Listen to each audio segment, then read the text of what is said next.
Good afternoon, lovelies. How are you all doing today? I hope you're well. I'm actually suddenly squinting a bit in this bright light. So in the last video, I promised you we'd have some sofa time soon. I'm not on the sofa. I'm in my window seat. Yay! Because finally, the last of the seedlings which sit here in the window and here on the window seat, they've all gone out into the hallway. The last few are making their way towards the garden very soon. So I'm making the most of reclaiming my window seat by sitting here to chat to you all. And you see, at the same time, I can be nosying down into the street. I do like a good nosy. So yeah, how are you all? I hope you're all well. I need to have a bit of a rant. Oh my goodness. Bear in mind that I do see people, you know, I see my friends in the high street and I see my friends in the garden, but generally oh my goodness, that sun's getting so bright suddenly. I thought this was a great idea to sit here. I'm going to be, oh, never mind, I'll squint.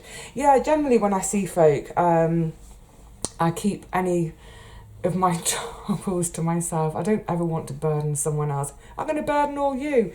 Now listen, let's just say right from the outset that it's nothing major. You know, no one in my life has a major illness. No one's dying. No one's living under conditions of war. It's just these kind of, you know, these bits of life that make you go, grrr. Wow, that really is bright. Maybe I should duck. I go over here. You can't even see me now, can you? Yeah, it's just been one of those grr times. I don't know if you've seen the film, I think it's called Falling Down with Michael Douglas. The premise is he's just an ordinary bloke, just some ordinary middle-aged bloke commuting to work one day on the motorway, freeway, whatever it is, you know, like loads and loads of lanes of traffic. The traffic gets held up, so he's sat in his car in the middle of all this traffic, going a bit, getting wound up by it. And he eventually kind of just flips out, gets out of the car, sort of abandons the car, starts walking to work, and then, gosh, it's a long time since I've seen it, but I remember the feeling it left me with. He goes into his shop and he gets really bad service, and I think he ends up taking a baseball bat and whacking the till. I don't recommend that at all, of course, but I kind of get that feeling. It's just those days when, you know, like I said, let's get comfy. You know, it's nothing major, it's nothing life-threatening or anything like that, but it's just when you have a series of things that wind you up,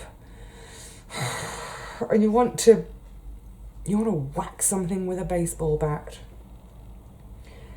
So my plate has been really full recently. I've just been ridiculously busy, and despite the fact that I said to myself a few weeks ago, right, all my sewing, machine, needle and thread sewing, I have to just abandon all of that for now.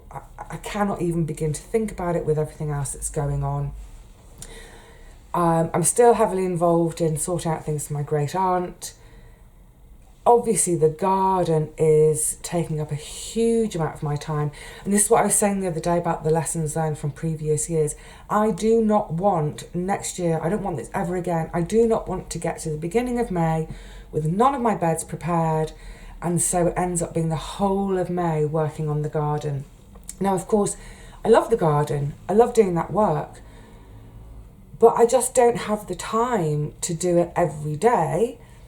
But then I'm getting into a situation where I need to do it every day in order to get all the work done that needs to be done. So that's just been mega.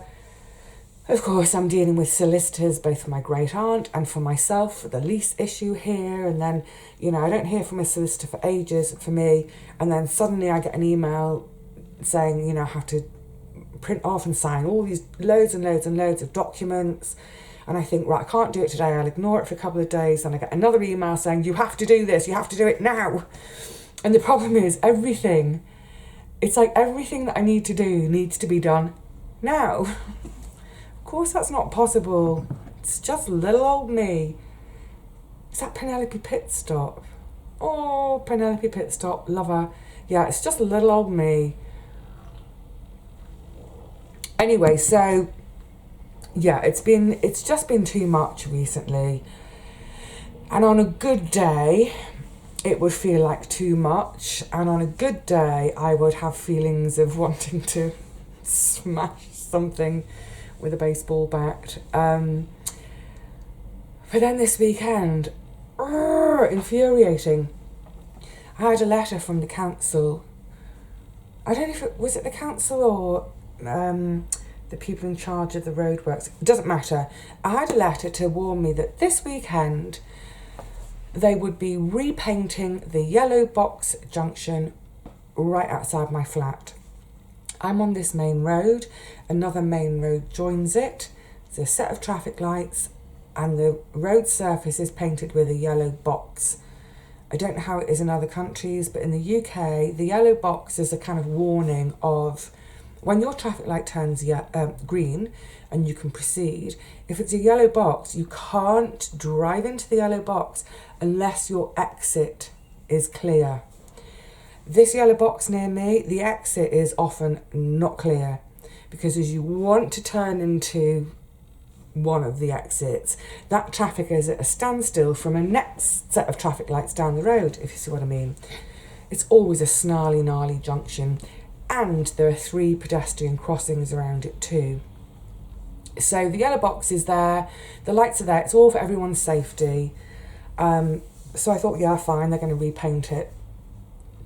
What they didn't say is that they were going to dig the whole road up, resurface it completely and then paint it.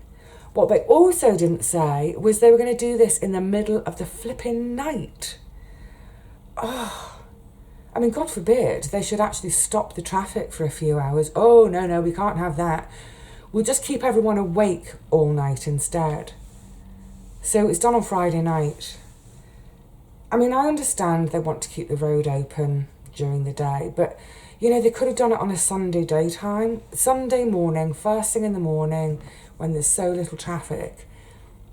They started at 10 o'clock at night and they went on till 4 in the morning. It's right outside my window. There's pneumatic drills as they're digging up the old road. And then, of course, later on when they're laying the new road, they bring in all that kind of really heavy machinery, you know, the ones with the big wheel that goes along and sort of flattens and pounds it. So the whole flat was trembling and kind of this deep noise to it all. Just did my head in. It got to about 3 o'clock in the morning and I was thinking, I'm going to go down there in my dressing gown and lay in the road to stop them from doing it. I just think it's unacceptable to do that sort of thing in the middle of the night. You know, I was thinking, if I was still working as a nurse, I used to get up at 4:30 in the morning when I was nursing. I wouldn't have had any sleep at all before going in for that long shift. Can you imagine me looking after your child and having to do some really complicated calculations with some nasty chemicals I'm about to put into their body on no sleep? Anyway, look, I'm grateful that I didn't have to get up the next day. But I know so many people around here would have done. And there's quite a few families, you know, I see them coming out their front doors and coming onto the street and I can see through some of their windows. There are new babies in this area too. Little new babies. So I hope those mums and dads and mums and mums and dads, I hope they didn't have a really horrid night with their bobbers. So yeah, I think I'm sure we all agree that having a sleepless night makes everything else a bit more difficult to deal with. You know, we're all grumpy, humpy, lumpy, bumpy people. Oh, just whacked me light. And then the next night, I think my neighbour must be away. My neighbour's smoke alarm batteries were dying, and the smoke alarm was saying so. My batteries are dying, save me. literally every 10 minutes, all I could hear was meep, meep, meep, meep, meep, meep, meep, meep, meep, meep, meep, meep, meep, meep. This like high pitched, just gets into your brain noise all night.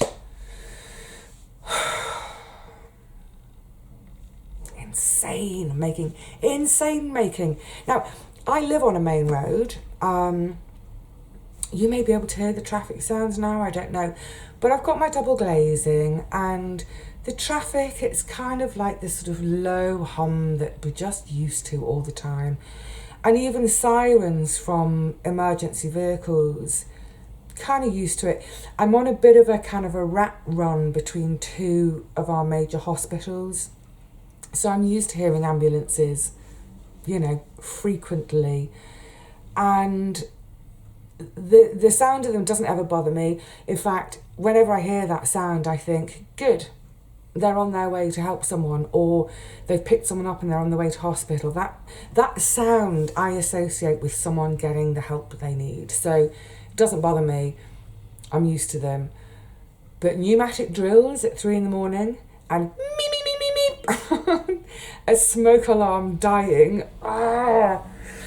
So yeah, that was 2 nights without sleep. And then, you see, if I was really clever at editing, I'd do a kind of going back in time to where it all began last Thursday.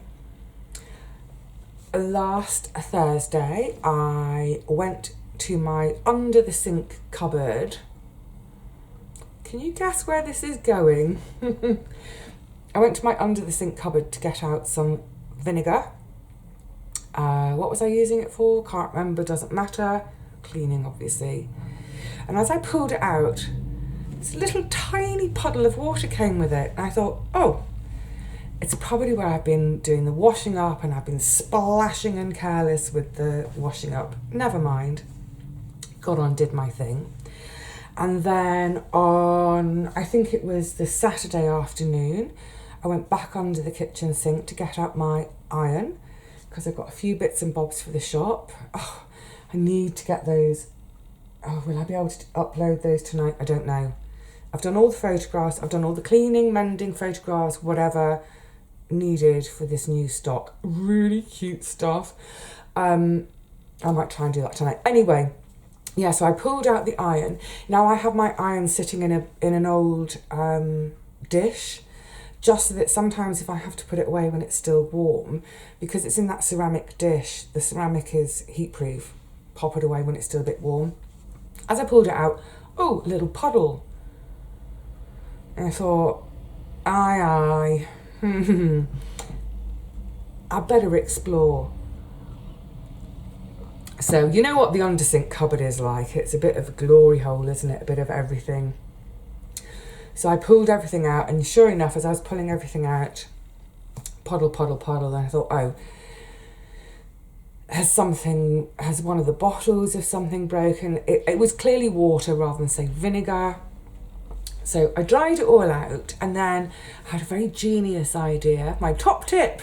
So I put into the cupboard a whitish cream tea towel.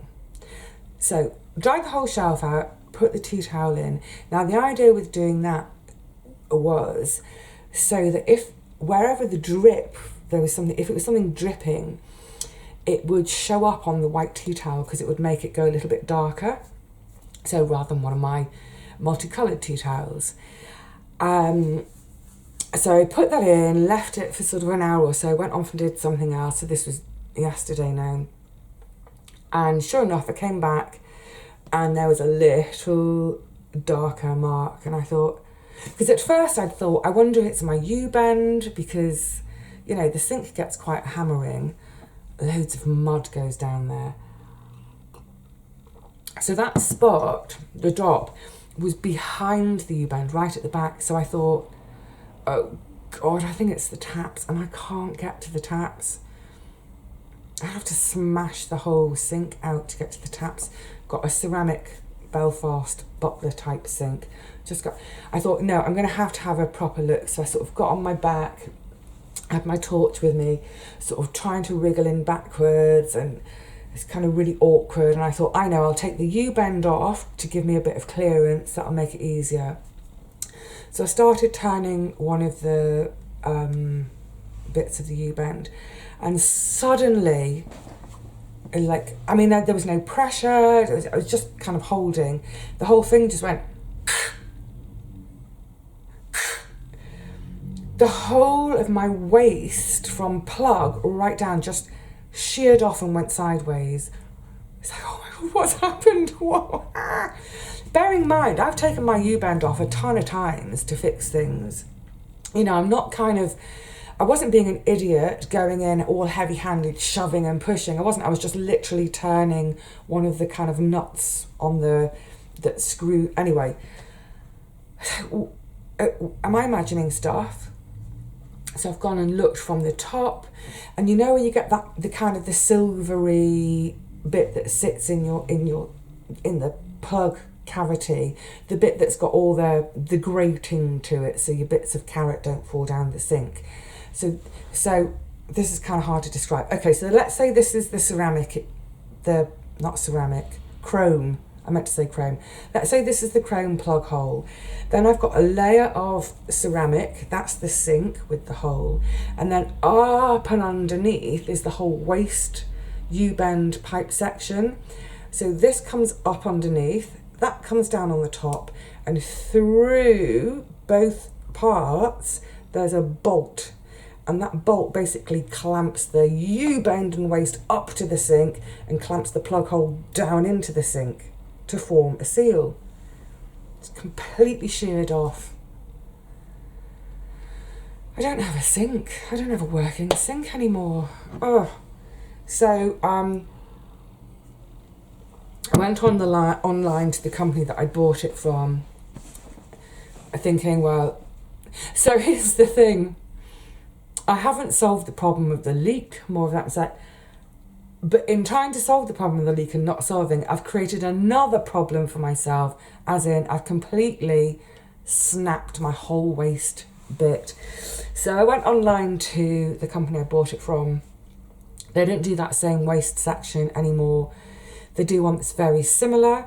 I looked to see if they still do my sink. They do an almost identical sink to mine, except it's 2 centimetres deeper. Anyway, I've ordered it. I've ordered that whole trap waist section. Just hope to God it fits.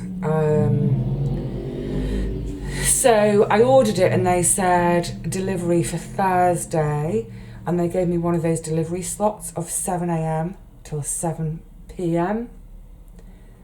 I don't have time to be at home all day. I need to be in the garden.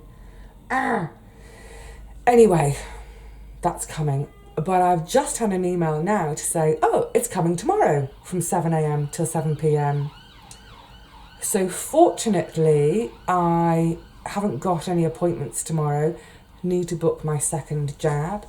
And actually, you know, in some ways, I really, really want to get on with the garden. But I've got masses and masses of admin to do. And I know people might think that's crazy because, hey, you don't work anymore. But just loads of little niggly things, like I went to upload my gas and electricity meter readings. I do it every month because I want to keep on top of the situation. If they owe me money back, I want to get it back. Suddenly it's not accepting my password anymore, so I need to ring them and sort that out. I've got to sort out a load of stuff on the phone for Auntie Teapot. I've got to do my own solicitor stuff for this place. I've got a load of forms to fill in. So actually maybe it's a good thing I'll have a whole day at home tomorrow so I can hopefully do some of that. I've got to do my accounts. I've done my end of year return. Really glad that's out of the way. And it's weird because we only do it once a year, the whole process seems like, each year, because we're out of practice. That's done, but I need to make a whole new spreadsheet for the new financial year. All these myriad little things that mound up and mound up and mound up. And it's that thing of combine the sleeplessness with the fact is, I still haven't been able to sort out the leak. The leak that started this whole... where I've got the two taps, the hot and cold, I've turned the isolators for both of the taps off. On the cold, below the isolator, I've got my inlet for the washing machine. So I've got my cold water inlet for the washing machine. And I was thinking, is it coming from that?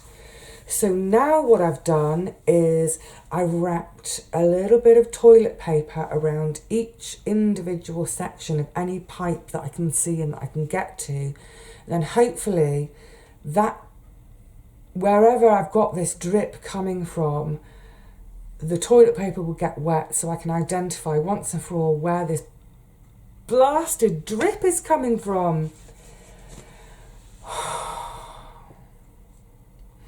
You know, when the spare part arrives, the whole trap, I please let it fit. Please let me be able to get it fitted. What I might do with the old part is take it to the garden and whack it with a baseball bat. I haven't got a baseball bat. I'll have to think of something else. What have I got? I use my spade or something in the garden because I really need to vent some frustration. Anyway, so yeah, just like I would like one day without a problem to solve, and one day without other people's problems coming my way to solve either. I mean, I'm always happy to help friends, but sometimes I think, guys, seriously, sort it out between yourselves. You know I'm managing everything on my own. I can't take on any more at the minute. Anyway, so, yeah, that's all the stuff. But lovely things to look forward to. I know a load of you watch and adore Richard and Paul too. And you'll know by now from their Sunday chat that they have a car again. Yay! So we've arranged a visit. I can't wait. I haven't had proper human contact for 3 months. 3 long months. So I'm really looking forward to some quality time of, firstly, I'm looking forward to physical stuff. I'm looking forward to the hugs and kisses. Can't wait. But I'm also looking forward to just sitting around and chewing the fat with them. Can't wait. I should book them into my little cottage for a whole week, shouldn't I? I think we need a week to catch up with everything. And speaking of the cottage in the sky, yes, I have decided I'm going to do a little tour of the joint, my gaff, probably in 4 parts. I only have 3 rooms. I've got a bathroom, a kitchen, and the big studio room. But the studio, in a way, is sort of like half bedroom and half living room. So I might do it in 4 little parts, just to show what I've been able to do on a ridiculously tight budget. Really, really tight budget. I'm too stingy. So I look forward to doing that with you all. But it's funny, the other day, I'm off at a tangent now. I know a lot of you also watch Kate at the Last Homely House. Oh, Kate, we love you. She has just cleared out, reclaimed, renamed, repurposed a spare room in her place. I think it was a spare bedroom. I'm not sure she has, she doesn't live in a mansion. She hasn't got a gazillion spare rooms to choose from. But yeah, she and her daughter-in-law Anna does a lot of work for Kate. She helps with all of Kate's business in terms of Kate's shop. And I believe she does some video editing work too. Brilliant. So they decided and got on with the work between them. If you haven't seen the video, I'll try and remember to put a link to it. Have a look, because it's so lovely. They are so adorable together. They're just a delight. But they kind of repurposed this spare room into a workspace for Anna. So she's got her sort of desk, computer area, but then the rest of the room is all about the shop stock. So they've got all the shop stock on shelves, they've got all the packaging materials, a lovely big table to lay everything out on, to do all the packaging. I was watching it and I started to fantasise, I might be getting a bit big for my boots, I don't know. But I was thinking, I mean, I've lived in a studio in a small place for the last 18 years or so. I've got about 450 square feet here. And actually a lot of one bed flats in this area wouldn't be much more than 450. There'd be a wall down this middle section. When I do the tour, I'll show you properly. But you could literally put a wall down the middle of this room and it would be called a one bed flat. So for a studio, it's massive, as studios go in London. So, excuse me, it's the excitement, hang on, a slurp of chamomile. In moving out, I've accepted that there are very few studio flats on ground floors. They're usually one bed flats. But I started fantasising about getting a 2-bed.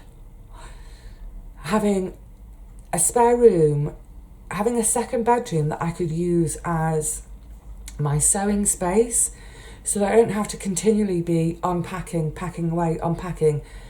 But imagining having shelves with, like, all my packaging material, it's all down the side of the bed and under the bed and behind the sofa. You'll see when I do the tour.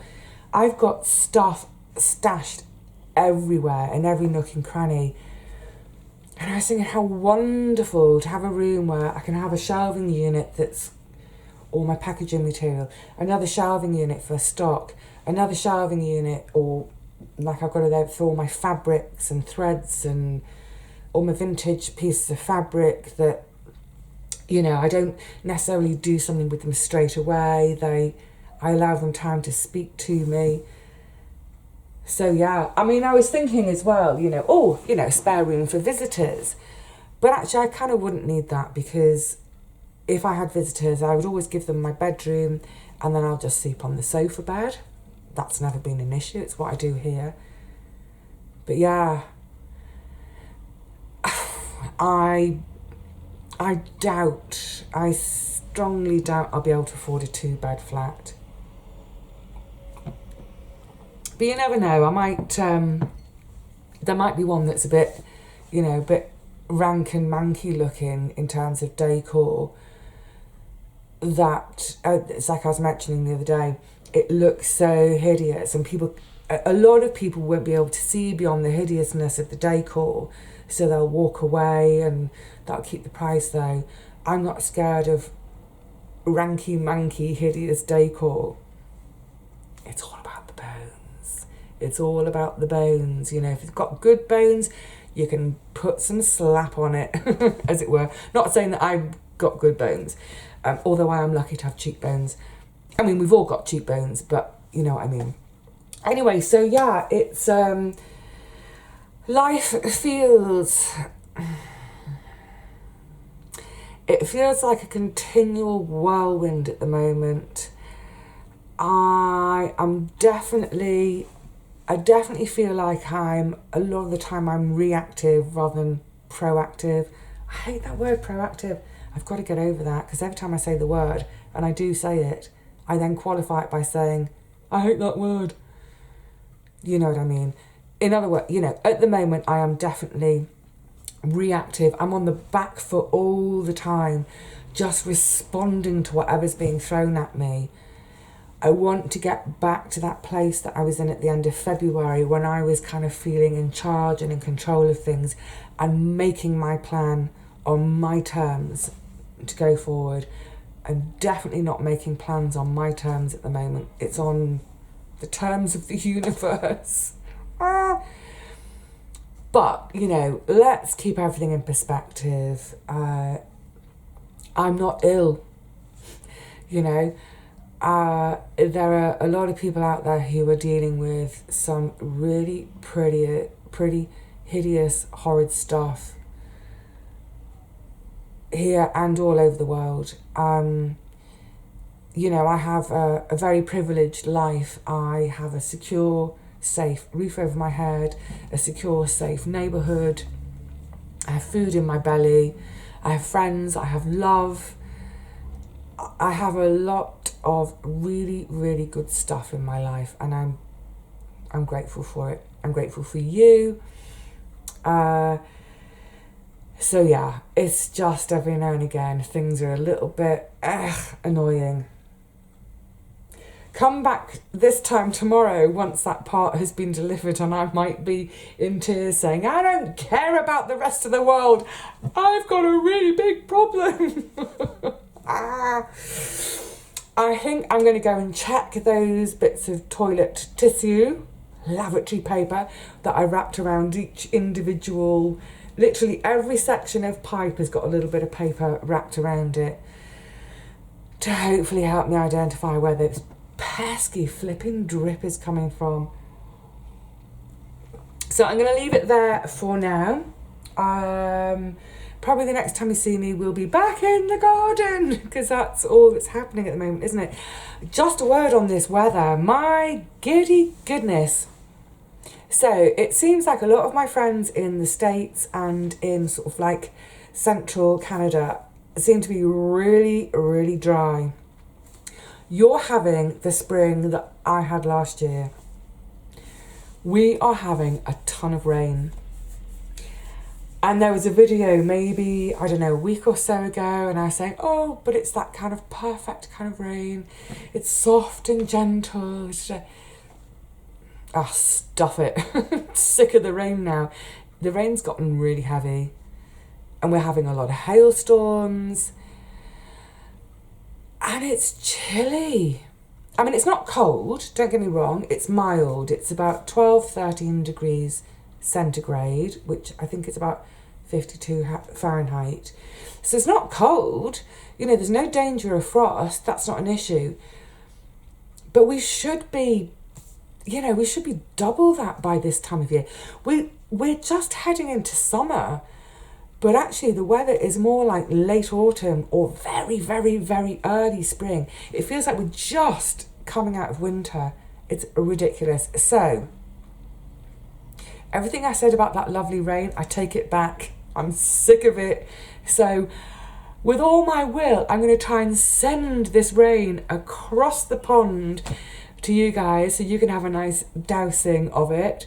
And if you, in return, please, pretty please, if you could send your sunshine this way across the pond, we'd be really grateful for a bit of it here. I said that sun is getting to me. Oh, and now here comes a cloud. Anyway, look, weather, roadworks, sink traps, delivery days. It's all just a little test, isn't it? I think what I need to do is go into the wardrobe and find, I need to dust them off probably. I need to go and find my big girl pants and put them on. All right, lovelies, on that note, on the note of big girl pants, lots of love to you all. I will catch up with you again really soon. In the meantime, please look after yourselves, look after each other. And if there's a drip under your sink, please don't whack the trap off and make the problem worse. I'll keep you posted how that goes. Until next time, bye for now, everyone.